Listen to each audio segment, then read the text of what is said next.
Episode number 4 of True Health. Our meds of the week is a 4.5-month DNS rotation drill. I'm telling you how I tell the truth my way, and then we're getting into Haglund's deformity. What is it? How do you treat it? What's the research behind it? See you guys in the episode.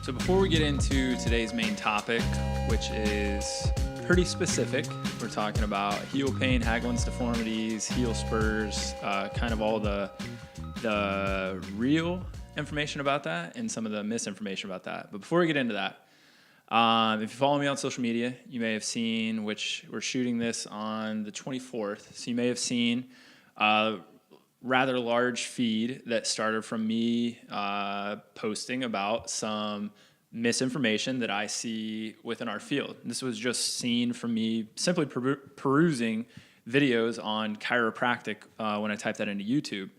You can go look at the post. I'm not going to bring up specifics because that's what Facebook's for. Go read about it. But what I want to talk about is I was basically my feet were being held to the fire for looking at the negative connotations within my profession of the profession of chiropractic. So was it a negatively spun post? Maybe, but not really in my eyes, because it's not negative to bring the light out of a dark scenario. The dark scenario, which the perspective on this is all that matters. Somebody's truth is their truth, and they're going to see my side as the dark side. Sounds like I'm some evil villain from a movie. But what I mean by that is when I believe, and we'll talk about belief versus science here in a second, when I believe that somebody is dispelling lies to a mass populace via a social media channel, which then I take to believe that they're probably telling their patients in a one-on-one setting, and we know that this stuff is false and downright wrong, that is a direct reflection on me within the profession. And my mission, as is the mission of this show called True Health, is to dispel those mistruths and replace them with the correct knowledge that is only based upon the current information we have, paired with my short experience. I will self-admit that my experience is only within the realms clinically within 5 years, but I've been in the health industry, if you want to talk about taking care of myself, for 34 years now. Now, I didn't take care of myself my entire life. I had some parents that did a pretty good job, but I've been interested for this a long time. So when we get people that are saying things that are a little untrue, have no backing in science, which there are things we talked about on the last show that are not proven, they're not completely evidence-based, evidence-informed, but they do work. But they've also probably been things we've done for hundreds, if not thousands of years, which now we have literally human trials, right? Thousands of years versus pseudoscience fluff that gets spread, and it's clickbait. It gets people watching a video. It gets people motivated, but motivation does not get rid of pain, people. Motivation does not improve your health. You may have short-term changes based on changing your mood or your attitude. We could get into the woo-woo side of that. But all I'm trying to say is on this post, I was basically told that I should only spin the positive side of things if I want to make real change. I'm going to tell you what, any revolution that's ever occurred in history was never a nonviolent revolution. Do I think we need to go to arms in the medical field to change things? Absolutely not. But if I sit by quietly and I try to be positive, one of two things are going to happen. One, that's not me. I think you guys already picked that up from this show.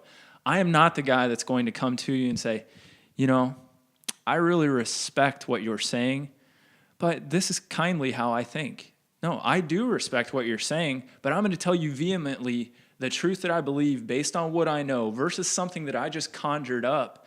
Who knows how people are thinking of this stuff? Some of the stuff that gets said is just completely baffles me. Now, I may say some things that people are like, that's not 100% true. But if I'm saying something in my clinic to a patient, you better believe that I have never, ever, and Scout's honor, made something up because it is a confirmation bias to me. That it makes me feel good about what I'm doing, that I can continue to do the things that are easy, that make me money, even if the patient isn't at the center, the epicenter of what I'm doing. And that's what we need to change. So there's never been a nonviolent revolution. Do I think I'm a revolutionary? No. Do I want to have a small vibration, a small murmur within the revolution that I think needs to take place in the healthcare industry? Absolutely.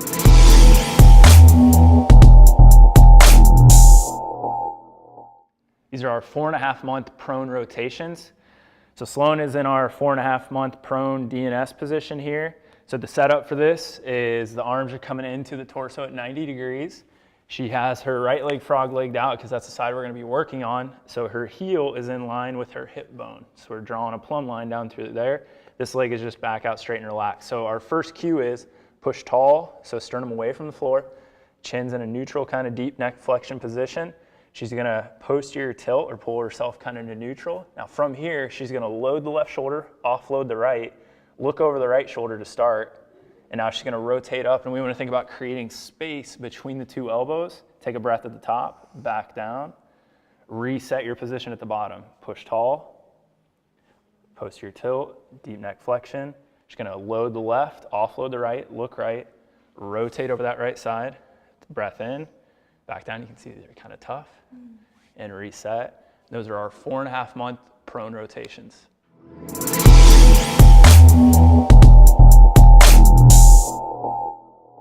All right, so let's get into today's topic.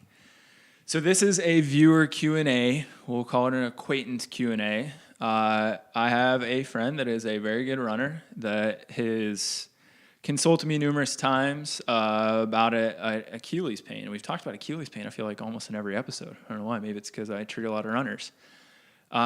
This viewer is basically scheduled to have surgery on what is called a Haglund's deformity.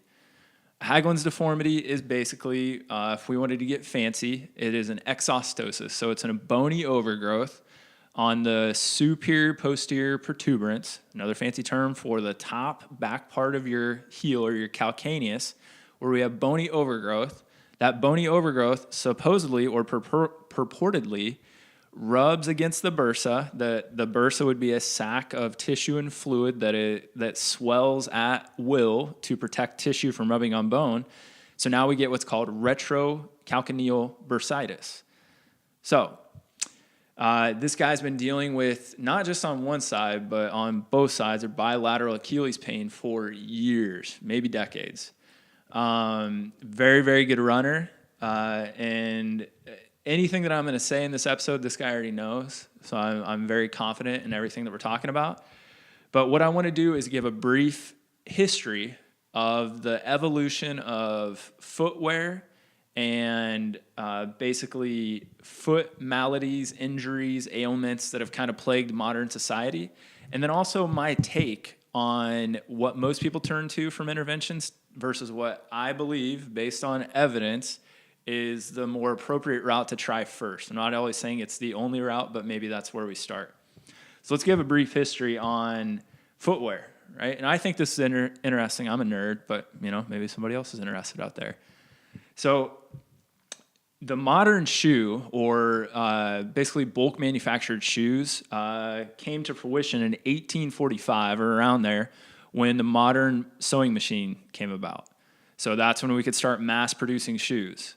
So from 1845 to 1875, we had a 30-year gap where we had shoes that were basically leather-soled, leather uppers for the most part. Well, in 1875, Charles Goodyear, you may recognize the last name, brought vulcanized rubber to the shoe game. So that's where we saw the first rubber soles attached to either leather upper, and then we got into things like canvas and cotton and all these other uppers that are your shoes of today, basically. From 1875 to 1928, there's about another, 50-year gap there. 1928, we saw the first basically medical documented case of Haglund's deformity. Now, the interesting thing about Haglund's deformity, we'll get back to this timeline, is it's most prevalent in actually women of middle age, men secondarily a little bit younger. So we see middle age being 50 to 55 years old. So think of this timeline. 1845, the mass-produced shoe came about. 1875, we added rubber to the sole, so we're getting a little more modern in our shoe wear. 50 years passes. We get the first case of documented Haglund's deformity. And it's the first documented one in medical literature. That means it's been around for a while. All I'm saying with this is Haglund's deformity may have been around forever. Maybe this is the first time it was documented. I don't think it has, because we started to use technology to try to override human biomechanics and loading and running and walking. And we create, just like the chair I'm sitting in and the computers that are in front of me, these things in our environment create a lot of our issues. A lot of us don't want to own up to that. And some of us even look to different versions of the technology, different versions of shoes to try to fix these things.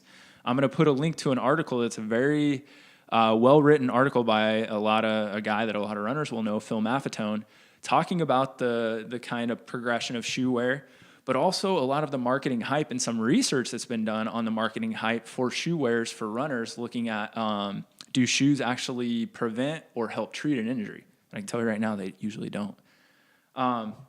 So we just look at that interesting timeline of maybe mass-produced shoes with rubberized soles led to a little bit of changes in the morphology of the Achilles and the mechanics of the lower extremity. So that being said, let's go into some of the kind of science or some of the research with a Haglund's deformity. So I briefly explained what this is. We can imagine that if I start altering the mechanics around my ankle, that's going to create maybe laying down some more bone, more stress on the Achilles. So there are also, I'll put some links to some research papers where we see alterations or diminishing dorsiflexion, right? Your ankle flexion, toe towards shin, is related to increased prevalence of Haglund's deformity.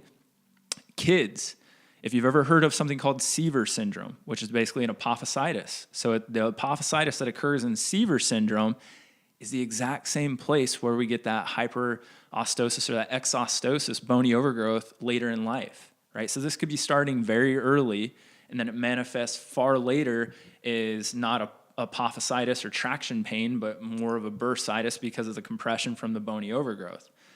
Now, most people that deal with this, the first line of defense is usually some sort of injection, right? I can't tell you how many people we see that bursitis. I think some people are 75% bursa. They come in and they're like, I got bursitis, like you just got bursitis in the middle of your forehead and bursitis in the middle of your forearm. A lot of people come in and they're told, I had bursitis in my shoulder, I had bursitis in my elbow, I had bursitis in my elbow or my knee. And what do they get? It's usually an injection, usually a cortisone injection, maybe some sort of lidocaine injection. But this is the first line of defense, which isn't a terrible line of defense, I'll admit, right? If we can reduce the inflammation, maybe that opens up a window, a non-painful window, to be able to change mechanics. And if we know that this is a mechanical issue or a capacity issue, we've outpaced the capacity in the Achilles, and now our brain's saying, stiffen up, guy. And what's the stiffest tissue in our body? Bone. That non-painful window via an injection may be a very good idea, but we always want to back that up with rehab. What we see most people do is use our highest tier or second highest tier of intervention, right? Medication injection for me would be right under surgery, or maybe the highest tier is just amputation. We just get rid of your entire foot and ankle because it hurts so bad. But surgery. But then we don't see it backed up with proper rehab. We see dismission of pain or override of pain, and then continuance of the activity that probably caused it, running, working out, just walking, shoe wear. And we never address the true issue, which I take issue with. because it just makes no sense. And I hope everybody out there watching listens to this part. It makes no sense that you just start to lay down bone in certain areas of your body where there shouldn't be excess bone just because. But for some reason, we buy into these notions that, oh, my bursa is just inflamed because it's just inflamed. That's, I just can't reach behind my back. No. Environmental stressors, the positions we put ourselves in and day out, the things we wear, the things we do, the things we think will affect us in the long run. And if we don't change those things, good luck. And the more we override pain with these kind of middle ground interventions, the more our nervous system and our brain and the peripheral nervous system, the afferent input, is going to alter our movement until we do change. So one of two things are going to happen. You're going to lose so much mobility, or you're going to be in so much pain that you're facing the dilemma of now probably the highest tier, right? Surgery, which is where this viewer is looking at. He's looking down the barrel of the surgery, basically where they go in and take out that little piece of bone. And I'll put in some images here so we can see what I'm talking about. Or we hit our wits end and we come to somebody like me and we're like, I've tried literally everything. Have you? Have you tried not running for a while and changing how you move? Even though you may not want to stop running because you think that'll make you worse, even though research would show if I can change how you move and make you a more efficient mover overall, you'll actually increase your running capability and ability versus what you think you would lose in aerobic capacity. So chew on that one for a second, okay? The other thing is these people come in there, I've tried everything I have. Well, usually you haven't. We haven't tried to alter the mechanics of my ankle, to really train a different way, to add in different activities, reduce those activities. So that would actually be, in my mind, the first line of defense. Surgery would be on the bottom rung. But let's talk about the surgery, right? We talked about injections. We don't need to go into depth about rehab. Everybody's different. There's no protocol for Haglund's deformity. There's no protocol for Achilles tendinosis. There's no protocol for anything in the human body. We're all individuals. It's all N equals 1 for the most part. We have guidelines, but those guidelines are going to get squashed every once in a while, and that always opens your eyes to open your eyes. Listen to the patient. Do a proper exam. I think we need an echo effect from how many times we say that. And at the end of the day, pick what is most suitable for that patient that's right in front of you. So let's talk about surgery, though. So surgery, like I said, if you can imagine the back of your heel, it's rounded. We get this little beak of bone on top, and they'll go in and they basically punch a hole through your Achilles, or they do a lateral entry sometimes, and they'll take off that little piece of bone. Sometimes they have to reattach a part of the Achilles. Sometimes they add a little prolo, right? They spin down some platelets and inject it in there so we get better healing. Sometimes now they do Provox or a Prolox injection. So things to actually improve healing, which, again, not a bad idea. But when we go into this kind of all-hands-on-deck surgical approach like this, what you got to think is your body laid down bone for a reason, right? And most of the time, like when we have arthritic change, that is changing because your body is saying they've chosen to or have put themselves in a situation where they don't move that joint or that body part enough. So let's make it less energy demanding. So the way we do that, the least demanding tissue from an energy standpoint in your body is bone. So let's lay it down. The other one would be if there is a neurologic perceived instability for months and years and maybe decades on end, we're going to fix that perceived or real instability via laying down the also least energy demanding but also most stable tissue we have, which is bone, or at least stiffening the tissues around that area. So again, we got to ask, what was the physiologic response that led to the scenario we're in? And if we do not change the scenario that got us there, I think we're just playing with fire. But here's the interesting thing. This comes out of the AOFAS, which is basically an orthopedic association. Surgical outcomes for an exostosis reduction for Haglund's deformity has about an 80% success rate for 5 years, right? So when we look at long-term outcomes, and this is a lot of surgeries. This is not just this surgery, which we may have that discussion in the future, looking at sham surgery versus actual surgery, long-term outcomes on things like ACL repair, ACL grafts, lumbar fusions, lumbar discectomies, rotator cuff repair, we'll look at long-term outcomes just from the research standpoint. I am not a surgeon. I'm not saying that I know everything a surgeon knows, but what I can do is I can look at the research that a surgeon has done and try to distill that to you so we can have a logical and amiable discussion about it, which is the theme of the day.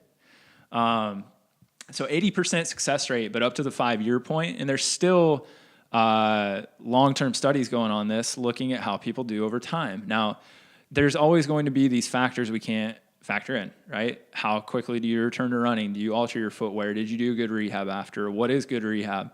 All these questions come into play that are usually not addressed, and you would need hundreds, if not thousands, of studies to kind of get all of these variables in. So we work with what we have, and research isn't perfect, right? That's where you actually have to put. It's evidence-informed, not evidence-based for a reason. If you based everything on evidence, you would not be that good, to be honest. You'd be mediocre at best. You take the evidence, you base it on that, but when you go too far off left field, that's where we run into what we were talking about earlier today, in my opinion. So we've talked about what it is. We've talked about the different levels of intervention, which my hierarchy would be rehab first, and that's most injuries, unless we're looking at an acute trauma that we know is something that's out of the realm of conservative care.